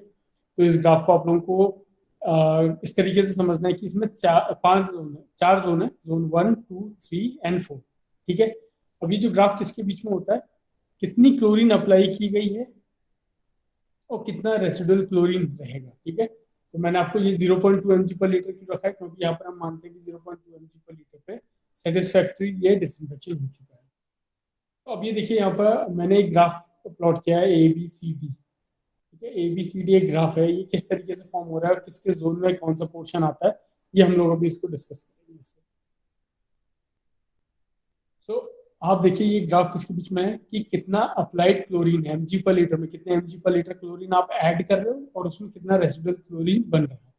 ठीक है, अब 4 जोन में मैंने इसको डिवाइड कर दिया, जोन 1 2 3 4। अब इस चारों जोन में देखोगे आप, जोन 1 में कोई भी ग्राफ का कोई भी पोर्शन नहीं है, जोन 2 में ये बिल्कुल स्टीपली ऊपर को बढ़ रहा है, जोन 3 में स्टीपली डाउन हो रहा है। ठीक है, पैराबोलिकली ऐसे नीचे को आ रहा है, और जोन 4 में ये फिर से बिल्कुल 45 डिग्री के एंगल पे यहाँ से बन रहा है, लेकिन जो रेसिडुअल क्लोरीन के ऊपर से। तो अब मैं इसको एक्सप्लेन करूंगा एक एक करके आपको कि कैसे होता है, फ्री रेसिडुअल क्लोरीन क्या होता है, कंबाइंड रेसिडुअल क्लोरीन क्या होता है, सब कुछ मैं आपको। तो जोन वाइज मैं आपको बताता हूँ, आप थोड़ा इस फिगर को ध्यान में रखिएगा। जोन 1 की बात कर रहा हूँ मैं, जो ए से लेके ओ तक, ओ से लेके 0 से लेके ए तक का है। ठीक है, इस जोन में क्या हो रहा है देखिए, the consumption of chlorine in zone 1 is due to oxidation of iron, manganese S negative and NO2 negative। ठीक है, तो इनके वजह से कंजम्पशन ऑफ क्लोरीन हो रहा है। तो जो पहले क्लोरीन आपने ऐड की, मतलब यहाँ से लेके इस लेवल तक का, मान लीजिए ये कुछ ग्राम, मान लीजिए, चले मान लीजिए 0 है, ये 1 ग्राम है, 2 ग्राम है, 3 ग्राम है, 4 ग्राम क्लोरीन आप ऐड करते जा रहे हैं। ठीक है, तो जो 0 से लेकर 1 mg पर लीटर तक का है, सॉरी मैं ग्राम बोल रहा था, आप एमजी पर लीटर में लीजिएगा, क्लोरीन की जो डोज जाएगी एमजी पर लीटर में रहेगी। ठीक है, सो 0 mg पर लीटर, 1 mg पर लीटर, 2 mg पर लीटर, 3 mg पर लीटर, 4 mg, मान लीजिए इस तरीके से कुछ है। तो जो पहला जोन है आपका यहाँ से लेके यहाँ तक का, ठीक है, ये तो क्लोरीन कंज्यूम हो जाता है किसमें, oxidation of iron, manganese, S negative, वो NO2 नाइट्राइट और नाइट्रो, इसमें ये क्या होता है, सारा का सारा क्लोरीन कंज्यूम हो जाता है। मतलब ये बेसिकली इन्हीं चीजों को ऑक्सीडाइज करने में लग जाता है। अगर वाटर में आयरन प्रेजेंट है, मैग्नीज प्रेजेंट है, ये सारी चीजें अगर ये आयंस प्रेजेंट हैं तो इसको ये ऑक्सीडाइज करने में खत्म हो जाता है। तो बेसिकली ये क्या कर रहा है, जोन 1 में जितना क्लोरीन यूज हुआ आपका, वो बैक्टीरिया को नहीं किल कर रहा है, बेसिकली ये किसको ऑक्सीडाइज कर रहा है, आयरन, मैग्नीज और ये सब आयन। अब जोन 2 देखिए क्या है, small consumption is due to formation of chloro organic compounds. तो क्लोरो ऑर्गेनिक कंपाउंड्स की वजह से स्मॉल कंजम्पशन होता है, chloramines and also indicative of killing action. तो ये जो है यहाँ पर देखिए, जैसे जैसे आपका क्लोरीन की डोज आपकी बढ़ती जा रही है, ये रेसिडुअल क्लोरीन mg पर लीटर पे ये भी इंक्रीज करते जा रहा है। मतलब इसका रेसिडुअल क्लोरीन इंक्रीज कर रहा है, मतलब क्या है कि इसने अपना किलिंग एक्शन शुरू कर दिया है। क्लोरीन ने माइक्रो ऑर्गेनिजम्स को किल करना है, बैक्टीरिया को किल करना शुरू कर दिया, वो इसमें जोन 2 में है। तो जोन 2 में आपको क्या मिलेगा, chloro organic compounds, chloramines and activation of killing action. ठीक है, यहाँ से किलिंग एक्शन आपका शुरू हो जाता है जोन 2 से। अब इसी पे आता है zone 3 at point B. Point B कौन सा, ये वाला पॉइंट, एक ऐसा पॉइंट आएगा पॉइंट बी, देखिए बिल्कुल समिट वाला पॉइंट है। इस पे क्या हो रहा है जोन 3 पे, ये 45 डिग्री एंगल्स पे बना हुआ दिख रहा है। At point B actual oxidation of organic compound starts.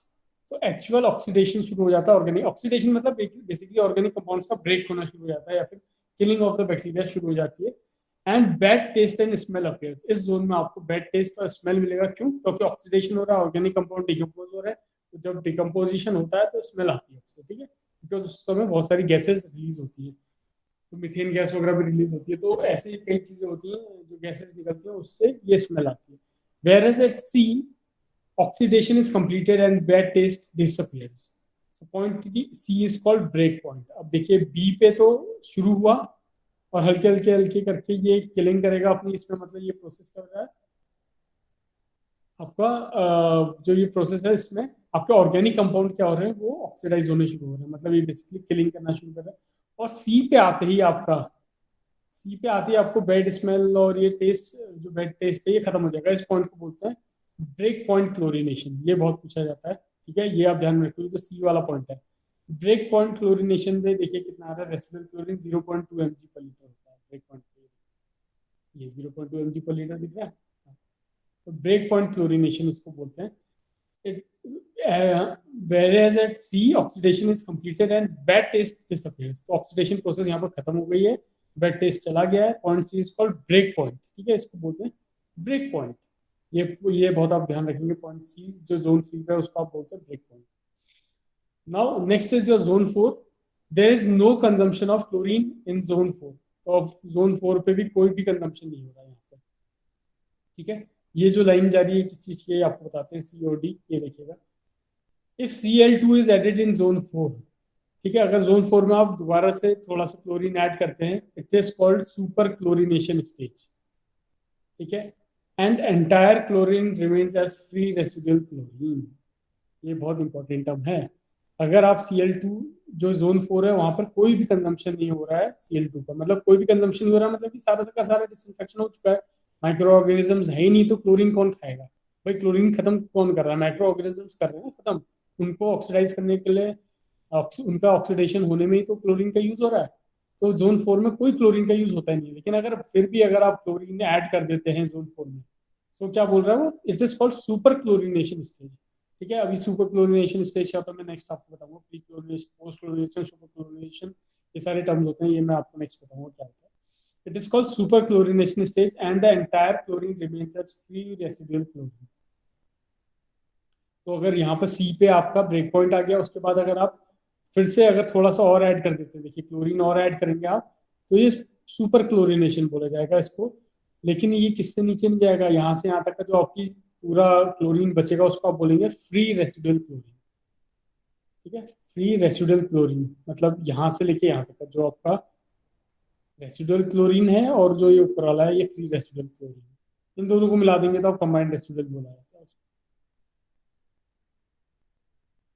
यहाँ पे लिखा भी होगा, if Cl2 is added in distilled water which has no impurities, then Cl2 curve will start from origin and entire added Cl2 will remain as residual chlorine। तो बहुत simple सी बात है। देखो क्लोरीन को कौन खत्म कर रहा है? क्लोरीन को माइक्रो ऑर्गेनिजम्स खत्म कर रहे हैं। ठीक है, मतलब उसका ऑक्सीडेशन करने में ही क्लोरीन यूटिलाइज हो रहा है। तो अगर हमारा डिस्टिल्ड वाटर है उसमें कोई इम्प्योरिटीज है ही नहीं, कोई माइक्रो ऑर्गेनिजम्स है ही नहीं, तो आप सोचिए ना क्या होगा उस केस में। अगर माइक्रो ऑर्गेनिजम्स है ही नहीं तो कहाँ से आपका ग्राफ शुरू हो जाएगा? यहीं से ग्राफ शुरू हो जाएगा आपका जीरो से।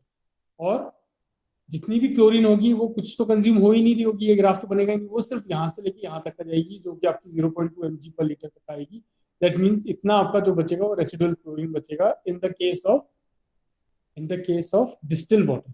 ठीक है, तो वो जीरो से स्टार्ट होगा। लेकिन अगर आप नॉर्मल वाटर में देखेंगे जिसमें इम्प्योरिटीज हैं माइक्रो ऑर्गेनिज्म से, तो आप देखेंगे जीरो से लेके ए तक तो कोई क्लोरीन का यूज ही नहीं हो रहा है। मतलब क्लोरीन का वो नहीं हो रहा है, कंजम्पशन जो है वो किस लिए हो रहा है? क्लोरीन का कंजम्पशन जो हो रहा है वो सिर्फ और सिर्फ आयरन, मैग्नीशियम, अदर आयंस को ऑक्सीडाइज करने के लिए हो रहा है। फिर लेकिन जो डिसइंफेक्शन का काम शुरू होता है वो ए से बी पॉइंट से शुरू होता है। ठीक है, फॉर्मेशन ऑफ क्लोरोएमीन्स एंड कंजम्पशन शुरू हो जाता है, मतलब क्लीनिंग एक्शन शुरू हो जाता है। बी पे आके क्या होता है, फिर जैसे जैसे आप डोज बढ़ाएंगे तो यहाँ पे से बैड स्मेल और ऑर्डर आने लग जाती है। That means oxidation of organic matter शुरू हो गया। यहाँ से सी पे आपका ब्रेक पॉइंट क्लोरिनेशन आ गया। ब्रेक पॉइंट क्लोरिनेशन के बाद भी अगर आप क्लोरीन ऐड करते हैं तो उसको बोलते हैं सुपर क्लोरिनेशन। और यहाँ पर जितनी भी क्लोरीन बची होगी आपको उसको बोलेंगे फ्री रेसिडुअल क्लोरीन। और फ्री रेसिडुअल प्लस ये नीचे वाला रेसिडुअल क्लोरीन जो है अगर आप इसको मिला देंगे तो it is called combined residual chlorine. ठीक है, बस यही ग्राफ है आपका, ये इंपॉर्टेंट है। ये थोड़ा सा आपको बुक से भी पढ़ लेना, ये तो मैंने शॉर्ट नोट्स में आपको पढ़ा है, आप इसको डिटेल में पढ़िएगा बिकॉज ये आता है। ठीक है, फ्री ये क्लोरीन के बारे में पूछा जाता है, क्लोरिनेशन के बारे में पूछा जाता है, उसके जोन पूछे जाते हैं। Next topic is your types of chlorination. ये वो चीज़ें जो मैं आपको बताता, प्लेन क्लोरिनेशन क्या है, प्री क्या है, पोस्ट क्लोरिनेशन, डबल और multiple chlorination, break point chlorination, super chlorination, dechlorination. तो ये सब कुछ आप लोगों को पता होना चाहिए। सुपर क्लोरिनेशन अभी पढ़ा आपने, ब्रेक पॉइंट क्लोरिनेशन अभी देखा था आपने। ठीक है, अभी एक चीज़ क्या क्या होती है जल्दी जल्दी आप लोग एक बार देख लीजिए इसको। So first is your plain chlorination. So plain chlorination का मतलब क्या है? अगर क्लोरीन बिल्कुल रॉ फॉर्म में डाला जाए and no other treatment is provided तो उसको आप बोलेंगे simple plain chlorination। ठीक है, so it is suitable when turbidity is less than 20 to 30 mg per liter। और ये क्या, it kills and checks the growth of weeds, algae and microorganisms and organic matter। ठीक है, तो आप क्लोरीन जो प्लेन क्लोरीन डालोगे उससे क्या होगा, जो वीड्स पानी में होती हैं, एल्गी और माइक्रो ऑर्गेनिजम्स जो हो जाते हैं उन पे ये चेक रखेगा। तो प्लेन क्लोरिनेशन क्या बोलेंगे, जब Cl2 अप्लाई किया गया और बाकी कोई और ट्रीटमेंट नहीं दिया गया तो उसको बोलेंगे प्लेन क्लोरिनेशन। प्री क्लोरिनेशन नाम से पता चला, प्री मतलब पहले, तो क्लोरीन को ऐड करने से पहले जो सेडिमेंटेशन प्रोसेस है उससे पहले क्लोरीन ऐड कर दी जाए। तो सेडिमेंटेशन आपको पता है, सेडिमेंटेशन टैंक्स होते थे। ठीक है, अगर उसमें सेडिमेंटेशन में क्या होता है, सेडिमेंट्स बनते हैं, इम्प्योरिटीज नीचे सेटल होती है। ठीक है, ये हमने पढ़ा था। तो अगर हम क्लोरीन उस सेडिमेंटेशन प्रोसेस के पहले डाल दें तो उसको बोलते हैं pre chlorination. Cl2 is applied before sedimentation. It helps in reducing the amount of coagulants and also oxidize organic matter। तो coagulants का क्यों यूज होता है हम लोगों का? सो कोवलेंट्स का क्या यूज होता है हम लोगों का, हम यूज क्यों करते हैं कोवलेंट्स, मैंने आपको बताया था ये क्या करते हैं, फ्लॉकुलेशन करने में काम आते हैं और ये फ्लॉक्स बनाते हैं जो कि नीचे आके सेटल हो जाते हैं, है ना। तो टाइप 2 सेडिमेंटेशन टैंक में हम लोगों ने पढ़ा था। तो आप क्या करते हो कि टाइप 1 सेडिमेंटेशन टैंक में ही थोड़ी सी क्लोरीन डाल दो आपको, तो आपको ये कोवलेंट का लोड कम हो जाएगा, समझ लो। Therefore reduces bacterial load on filter, तो ये जितना भी फिल्टर पे आपका बैक्टीरियल लोड होगा वो पहले से कम हो जाएगा, क्योंकि क्लोरीन ऑलरेडी थोड़ा बहुत डिसइंफेक्शन चालू कर देगा अगर आप पहले से क्लोरीन ऐड करोगे। And it increases the filter life भी बढ़ जाएगी, ज्यादा इफिशिएंटली वो काम कर पाएगा। It controls algae and plankton growth, तो इनकी ग्रोथ को भी ये रोकता है, ठीक है। It removes taste and odour if cyst of E. hysterica enta are present, then higher dose of the higher contact is required. तो ये भी एक बैक्टीरिया का फॉर्म है, E. hysterica enta, ठीक है। अगर ये सब इसके सिस्ट प्रेजेंट होते हैं तो आपको प्री क्लोरिनेशन करना पड़ता है। पोस्ट क्लोरिनेशन ये तो स्टैंडर्ड प्रोसीजर है, it is a standard procedure to apply chlorine after filtration.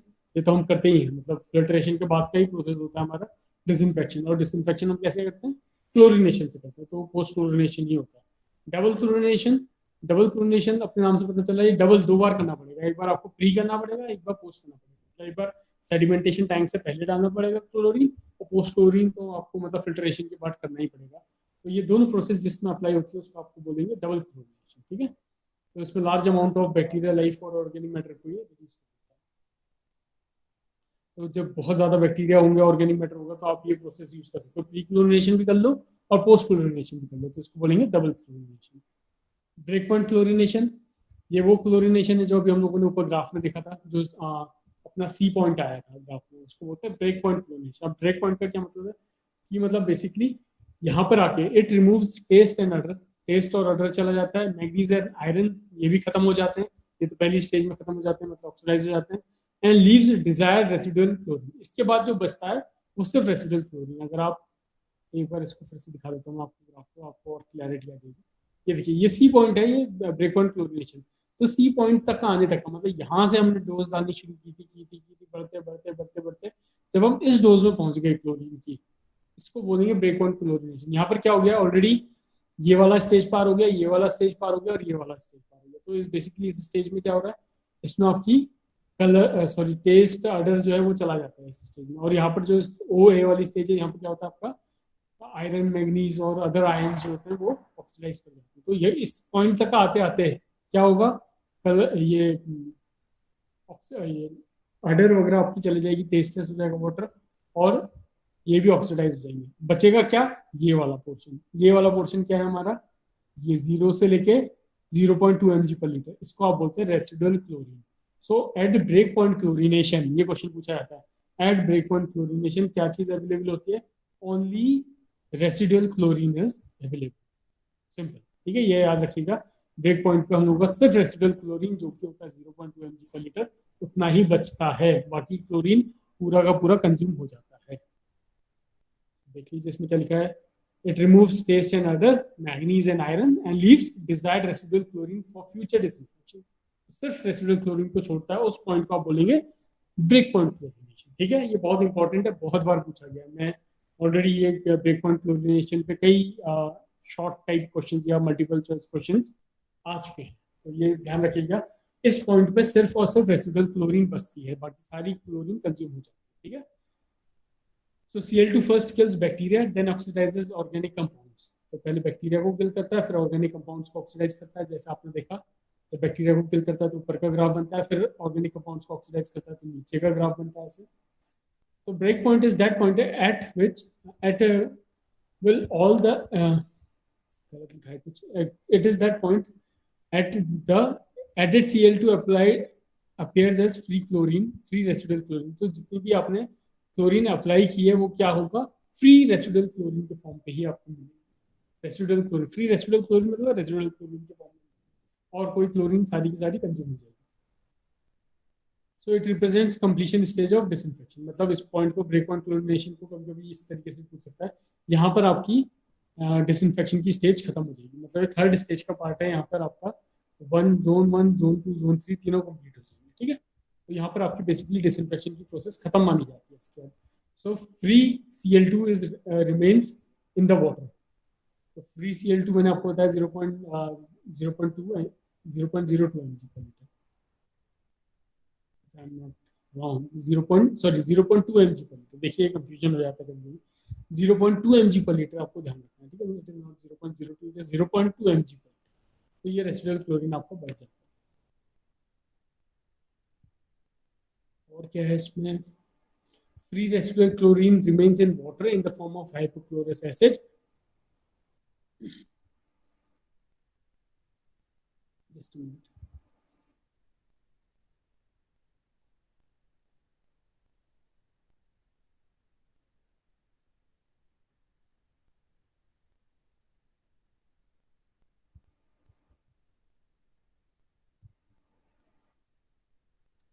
ठीक है, so free chlorine remains in the water in the form of hypochlorous acid or hypochlorite ions और combination of both depending upon the pH of water. ये मैं आपको बता चुका हूँ, जब आप क्लोरीन ऐड करते हो तो या तो हाइपोक्लोरस एसिड के फॉर्म में मिलता है या फिर हाइपोक्लोराइड आयंस के फॉर्म में मिलता है ना।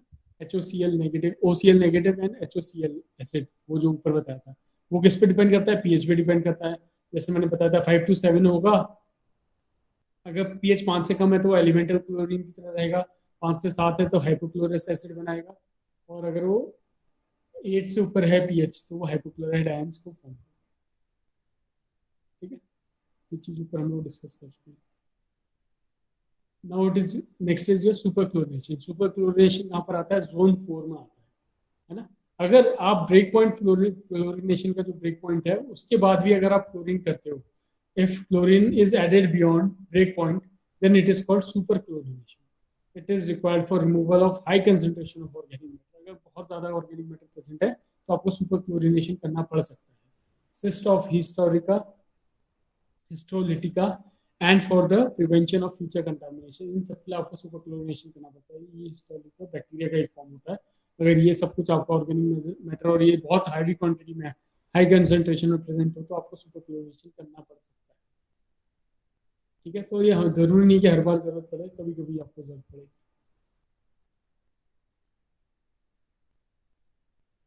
Last is your dechlorination.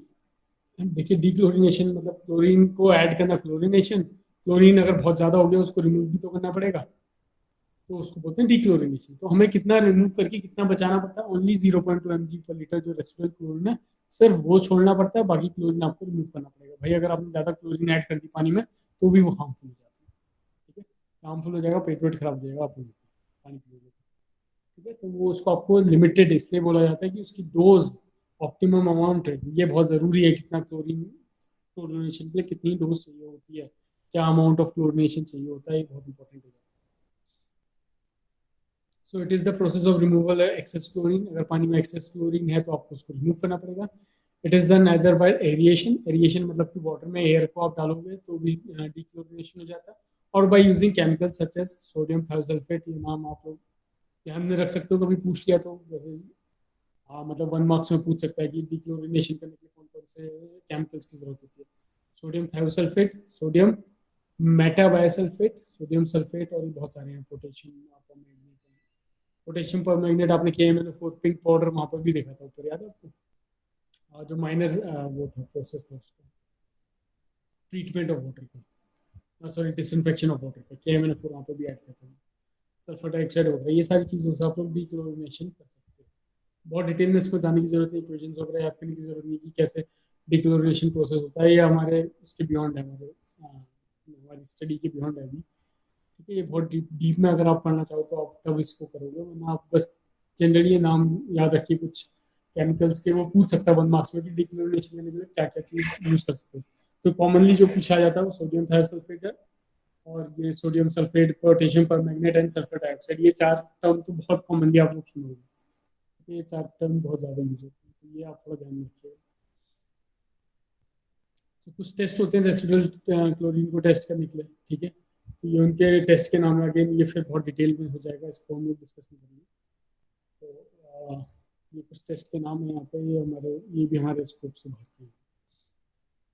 Disinfection में लास्ट टॉपिक जो हमारा आ जाता है वाटर सॉफ्टनिंग आ जाता है, ये मैं आपके साथ ज़्यादा डिस्कस नहीं करूँगा, बस आपको ऊपर ऊपर में बता दूंगा, क्योंकि ये हार्डनेस वगैरह से सॉफ्टनिंग क्या होती है, hardness, removal of hardness. Hardness 2 तरीके की होती है, टेम्परेरी और परमानेंट। या आप पहले से पढ़ते आ रहे हो, एक्सपेरिमेंट में भी आप लोग इसको करोगे लैब में, और केमिस्ट्री में तो आप इसको पढ़ते ही आ रहे हो फर्स्ट ईयर से, ठीक है। तो मैं इसको बहुत ज़्यादा डिस्कस नहीं करूँगा। तो टेम्परेरी हार्डनेस कैसे रिमूव होती है, बॉइलिंग से होती है। ये इक्वेशंस आप लोग देख लेना, मैं शेयर कर दूंगा अगर आप लोगों को जरूरत पड़ेगी तो। बट ये आप लोगों को अभी तक बेसिकली इसके बारे में पता ही होगा कि कैसे बॉइलिंग काम करता है, हार्डनेस कैसे रिमूव होती है, ठीक है।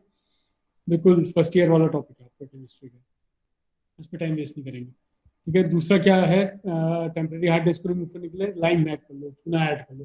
अब ये सारी की सारी प्रोसेस है, आप लोग अगर रीड आउट करना चाहोगे तो कर लेंगे। तो लाइम को ऐड कर सकते हो। ये दो तरीके हैं, बॉइलिंग और लाइम को ऐड करके टेम्परेरी हार्डनेस निकाल सकते हो। और अगर आपको रिमूव करना है परमानेंट हार्डनेस तो फिर ये कुछ ज़्यादा इंपॉर्टेंट मेथड आ जाती है, होती है lime soda method, base exchange और जियोलाइट मेथड, और डीमिनरलाइजेशन प्रोसेस, ये भी आप लोगों ने सब पढ़ा हुआ है।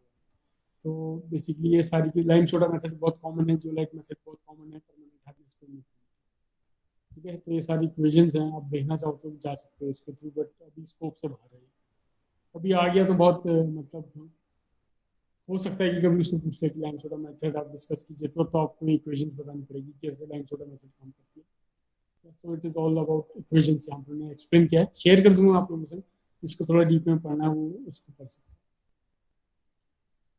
लाइम सोडा प्रोसेस के बारे में बताया है आपको। मैं फिलहाल अभी सिर्फ नाम बता रहा हूँ आपको। जियोलाइट मेथड है, ठीक है। जियोलाइट जो होता है वो नेचुरल मिनरल होता है, ठीक है। तो ये सब है इसमें, देखिए इतने बड़े बड़े कंपाउंड के नाम है इसमें, Na2O N2O3। तो ये बेसिकली इसका जियोलाइट वाला फॉर्मूला होता है, सोडियम जियोलाइट इससे फॉर्म होता है। तो मैं इसमें नहीं जाना चाह रहा हूँ, क्योंकि हमारे एग्जाम पॉइंट ऑफ व्यू से बहुत इंपॉर्टेंट नहीं है। बट हाँ, अगर डिटेल में कभी पूछ लिया जियोलाइट मेथड तो जरूर आप लोगों को उसको डिस्कस करना पड़ेगा इसी एग्जाम में। जैसे ईएस वगैरह का एग्जाम होता है उसमें ये चीज़ पूछी जाती है कि ये मेथड आप एक्सप्लेन कीजिए, जो आपको बहुत सब्जेक्टिव टाइप होता है, ठीक है। एडवांटेजेस क्या होते हैं, डिसएडवांटेजेस क्या होते हैं, इस वाटर सॉफ्टनिंग आप लोगों ने बहुत बार पहले भी पढ़ लिखा है, तो मैं बहुत डीप में नहीं जाऊंगा इसमें। डीमिनरलाइजेशन मेथड, डीमिनरलाइजेशन मतलब मिनरल्स को हटाना, रिमूव करना, मिनरल फ्रॉम वाटर है ना, तो वो भी परमानेंट हार्डनेस को रिमूव करता है। इसको आप लोग डीआयनाइज्ड वाटर भी बोलते हैं, ये कभी कभी पूछ लेता है ना। तो डीमिनरलाइजेशन जो प्रोसेस होता है उसको आप डीआयनाइज्ड वाटर बोलते हैं। क्या बेसिकली आयंस को रिमूव करना है ना, तो इसलिए डीआयनाइज्ड वाटर बोला जाता है। तो आपसे कभी किसी ने पूछ लिया तो क्या है, डीआयनाइज्ड वाटर मतलब जो परमानेंट हार्डनेस को रिमूव करने के लिए डीमिनरलाइज्ड वाटर है। ये तीन प्रोसेस इसकी हो गई हैं। नेक्स्ट आता है अब आपका ट्रीटेड विद एक्टिवेटेड कार्बन। अब ये इंपॉर्टेंट है आपका एक्टिवेटेड कार्बन। एक्टिवेटेड कार्बन अगर मैं आपको बहुत ही लेमन तरीके से बताऊं तो आप लोगों ने ये टर्म सुना होगा घर वगैरह में, जब आप लोगों का फिल्टर वो क्लीन करने आता है तो बोलता नहीं कि इसमें कार्बन चोक हो गया, कार्बन चेंज करना पड़ेगा, है ना। तो वही ये चीज होती है, एक्टिवेटेड कार्बन होती है। तो कार्बन होता है बेसिकली, ये क्या करता है, सारी की सारी इंप्योरिटीज को ऑब्जॉर्व कर लेता है, अपने ऊपर चिपका लेता है, सारी की सारी इंप्योरिटीज को अपनी तरफ अट्रैक्ट कर लेता है और बाकी पानी को पास होने देता है, ठीक है। तो ये एक्टिवेटेड कार्बन होता है। देख लेते हैं इसके बारे में क्या क्या। Activated carbon process having absorptive process, मैंने बताया ना absorb कर लेता है, which attracts impurities such as gases, liquid, fine solids, and it is used to remove taste and odor। तो इससे टेस्ट और अडर चला जाता है, ये सारे के सारे impurities को अपने आप पे चिपका लेता है और क्लीन वाटर को पास करने देता है। Activated carbon is produced by charring the wood at 500 degree Celsius in the close vessel. अब ये कार्बन है, कार्बन कहाँ से मिलता है आपको, वुड को जलाने के बाद। वुड को आप 500 डिग्री सेल्सियस तक का जलाते हो, तो जो कोयला कार्बन जो मिलता है आपको, तो बेसिकली उसके पाउडर से ही एक्टिवेटेड कार्बन बनाया जाता है। तो आप लोगों ने कई बार फिल्टर्स में आपने चेंज कराया होगा घर वगैरह में, तो वो आपका एक्टिवेटेड कार्बन वाले जो होते हैं फिल्टर्स, उसको आके चेंज करके जाता है आपके घर पर आके, ठीक है। तो ये चोक हो जाते हैं कुछ टाइम बाद, तो इसलिए भी वो चेंज करना पड़ता है। तो ये एक्टिवेटेड कार्बन से डिसइंफेक्शन की प्रोसेस है। Activated carbon is available in the market आइडर in granular और पाउडर फॉर्म। ग्रैन्युलर के फॉर्म में भी होते हैं, मोटे मोटे फॉर्म में भी होते हैं, और पाउडर के फॉर्म में भी होते हैं। In the name of Darco and Nuchar, ठीक है। तो डार्को एंड न्यूशार के नाम से आपको कहाँ मिल जाएगा, ये कभी कभी पूछ लेता है, तो ये वर्ड याद कर लेना आप, डार्को एंड न्यूशार। तो इस नाम से आपको मार्केट में मिल जाता है activated carbon. It can also remove phenolic substances. तो फिनोलिक प्रॉपर्टीज की जो होती है सब्सटेंसेस, उनको भी रिमूव करने में कारगर होता है, ठीक है। It is added either before or after the coagulation, but before filtration, and best way is to add partially before sedimentation and partially after sedimentation. This method is also called split method. तो activated carbon क्या होता है? It is either added before the coagulation. Coagulation कौन सा होता है? Type 2 sedimentation होता है, या तो उससे पहले डाला जाता है या बिफोर फिल्ट्रेशन से. फिल्टर प्रोसेस जब हम यूज कर रहे थे, slow sand filter, rapid sand filter हमने पढ़े थे, उनसे पहले इसको एक्टिवेटेड कार्बन के थ्रू पास करा जाता है. And best way is to add partially before sedimentation and partially after sedimentation. मतलब पहले सेडिमेंटेशन प्रोसेस से पहले पहले डाल दो एक्टिवेटेड कार्बन, और बाकी आधा जो है आफ्टर सेडिमेंटेशन डाल दो, तो बहुत अच्छी तरीके से आपका वाटर को डिसइंफेक्ट कर देगा. This method is also called split method. मतलब जिसमें आप आधा सेडिमेंटेशन से पहले डालते हो और पार्शियली आप सेडिमेंटेशन के बाद डालते हो एक्टिवेटेड कार्बन को, उसको बोलते हैं आपका स्प्लिट मेथड, क्योंकि दो भाग में स्प्लिट हो गया, इसलिए स्प्लिट मेथड. एडवांटेजेस क्या है? If it is added before coagulation then it helps in coagulation कराने में हेल्प कर देता है, क्योंकि पहले ही आपकी इम्प्योरिटी का लोड कम कर देगा ना. एक्टिवेटेड कार्बन आप पहले यूज करोगे. इट रिड्यूसेस क्लोरीन डिमांड, और क्लोरीन भी आप लोगों को कम डालनी पड़ेगी ऑफकोर्स. क्लोरीन का भी काम लोड कम हो जाएगा आपका, एक्टिवेटेड कार्बन यूज करोगे. तो बेसिकली एडिशनल डिसइंफेक्शन की ट्रीटमेंट है. क्लोरीन भी आप डाल लो, एक्टिवेटेड कार्बन भी लगा लो, तो जितनी सारी चीजें होंगी. आप देख रहे हो ना आजकल फिल्टर कैसे आ रहे हैं, तो उसमें आरओ भी लगा है, यूएवी भी लगा है, यूएफ भी लगा है, अल्ट्रा फिल्ट्रेशन, अल्ट्रावायलेट रेज, और ओजोन, ये क्या बोला था मैंने, आरओ, रिवर्स ऑस्मोसिस, ये सारी की सारी प्रोसेस लगा देते हैं जिनका कोई यूज ही नहीं होता है. बेसिकली देखा जाए तो फालतू होती है सारी चीजें. आपको ये पता होना चाहिए कि आपके सिटी में किस तरीके का पानी आ रहा है, उसमें आपको कितने डिग्री ऑफ ट्रीटमेंट की जरूरत है. हर जगह जरूरी थोड़ा है कि आरओ की जरूरत है. मुझे तो नहीं लगता टीवी में आरओ की जरूरत है. टीवी में आरओ की जरूरत है ही नहीं, है ना. यहाँ पर आपका यूवी और यूएफ से ही काम चल जाएगा. अल्ट्रा फिल्ट्रेशन करो, अल्ट्रा यूवी रेस के थ्रू पास करो, बैक्टीरिया वगैरह किल हो जाएंगे, और जो ये एक्टिवेटेड कार्बन या फिर कोई फिल्टर होगा उसके थ्रू जो सेडिमेंट्स या फिर जो मोटे सॉलिड पार्टिकल्स हैं वो रिमूव हो जाएंगे. इससे ज़्यादा हमें ज़रूरत ही नहीं है. आरओ तो सारे मिनरल्स और सब कुछ खत्म कर देता है. मतलब आरओ उन जगहों में चाहिए जहाँ पर बहुत ही ज़्यादा, बहुत तगड़ा डिसइंफेक्शन प्रोसेस चाहिए होता है, यहाँ पर बहुत ज़्यादा ट्रीटमेंट की ज़रूरत होती है. उन जगहों में आरओ की ज़रूरत होती है, हम लोगों को तो यहाँ ज़रूरत नहीं है. तो फिर भी लोग आरओ खरीद लेते हैं, आरओ के पीछे पड़े रहते हैं कि आरओ चाहिए, आरओ चाहिए ना. तो ये this is the level of intelligence. मतलब कि आप जब पढ़ रहे हो, इन्वायरमेंटल इंजीनियरिंग पढ़ रहे हो, तो एज ए इन्वायरमेंटल इंजीनियर आपको ये चीज़ें पता है. बट बेसिकली आजकल तो खैर जनरल पब्लिक को भी ये चीज़ें पता होती हैं वैसे, बट इन्वायरमेंटल इंजीनियर होने के नाते, आप लोगों को सिविल इंजीनियर होने के नाते आपको ये ज़रूर पता होनी चाहिए, क्योंकि आप लोग वाटर से डील करोगे.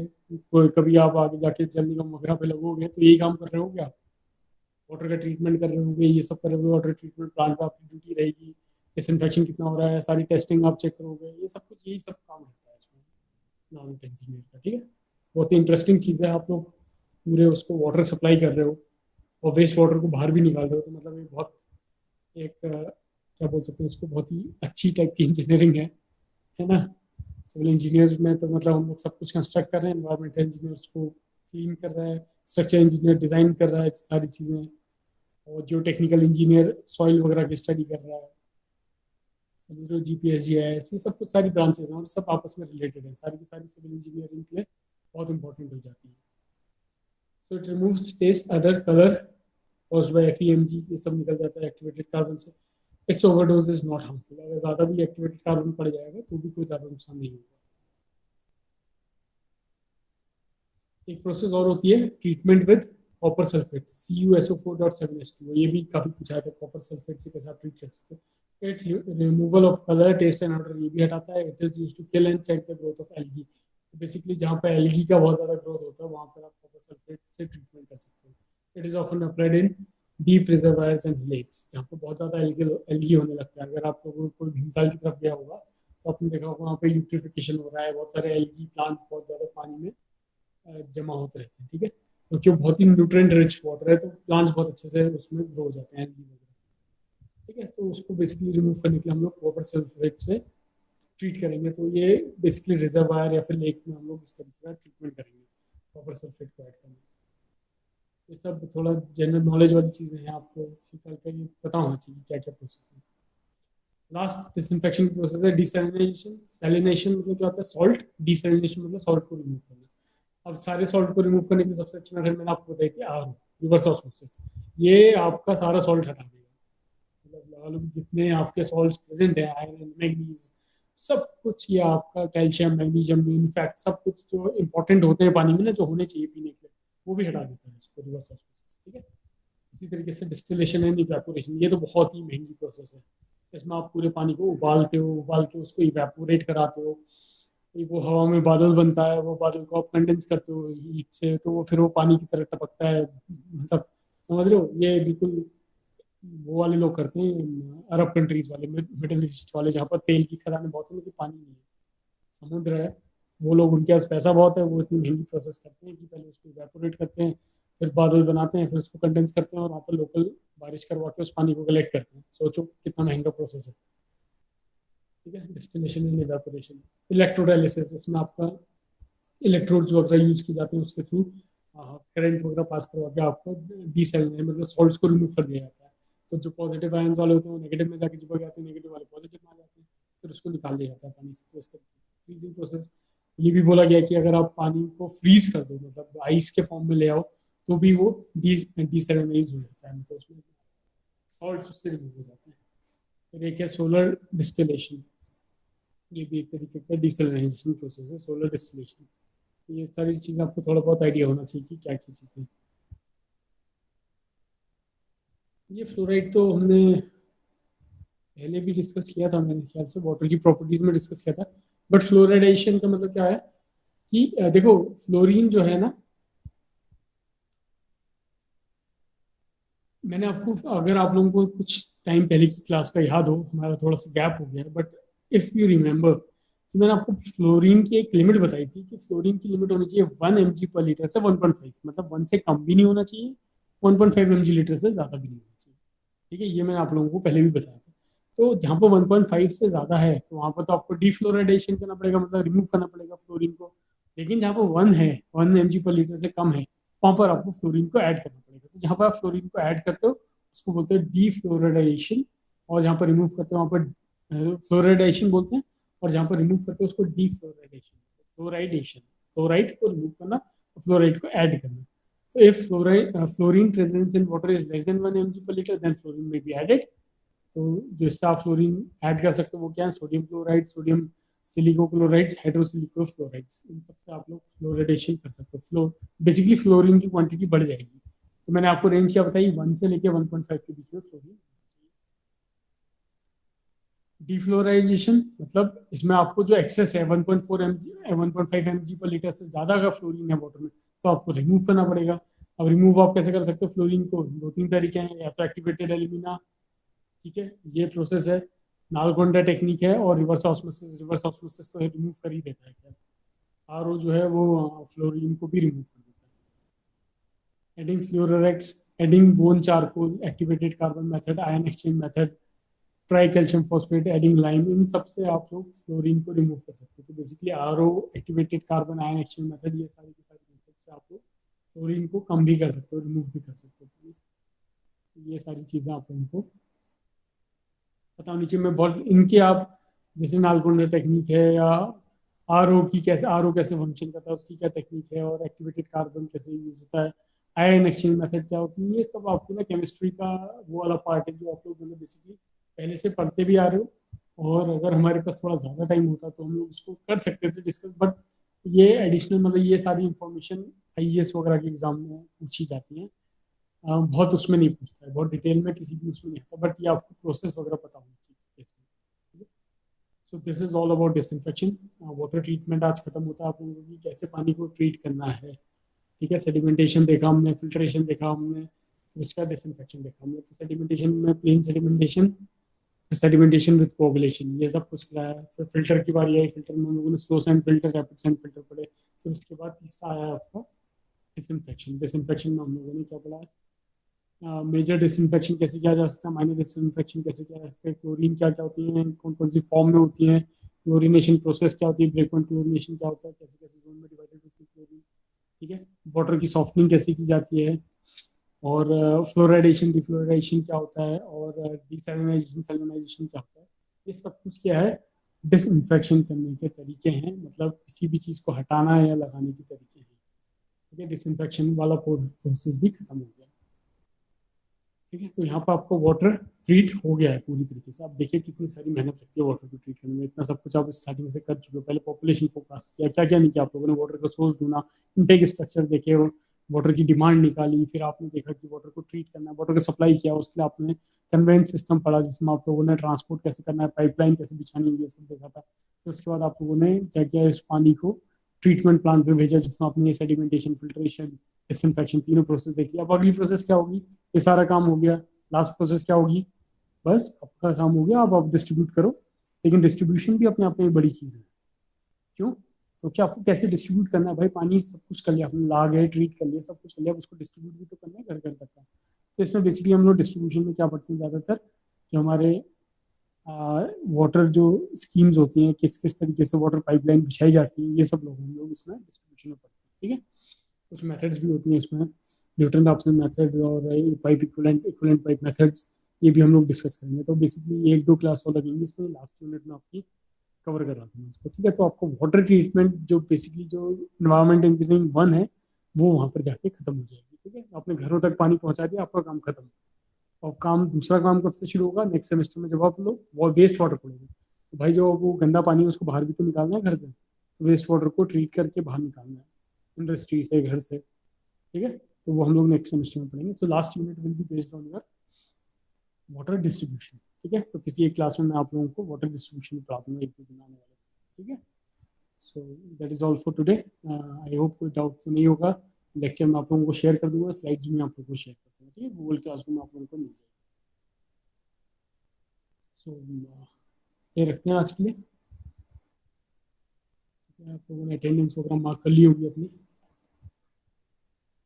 सो किसी को कोई डाउट हो तो आप लोग मुझे व्हाट्सएप करके पूछ लेना। इसमें वीडियो को एक बार रिव्यू करना, समझ में आ जाएगा सब कुछ। ठीक है।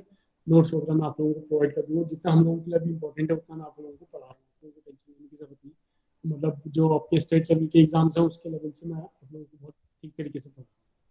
ठीक है। अगर ईएस वगैरह के लेवल से पढ़ना है तो थोड़ा और डीप में इन सारी चीज़ों को पढ़ना पड़ेगा, बट देन उसके लिए फिर एक्स्ट्रा टाइम चाहिए होता है थोड़ा। अगर आप चाहोगे तो वो भी मैं करा सकता हूँ। सो बट देन अभी वो आपके स्कोप से बाहर है। स्कोप से बाहर क्या है, आप लोगों को कभी ना कभी तो देखिए तैयारी करनी है, तो ये सारी चीज़ें करनी तो पड़ेंगी। ठीक है। तो फिलहाल इतने ही रखते हैं। अच्छा, एक और चीज़ मैं आप लोगों को बता दूँ, रिकॉर्डिंग स्टॉप कर लेते हैं इस क्लास की।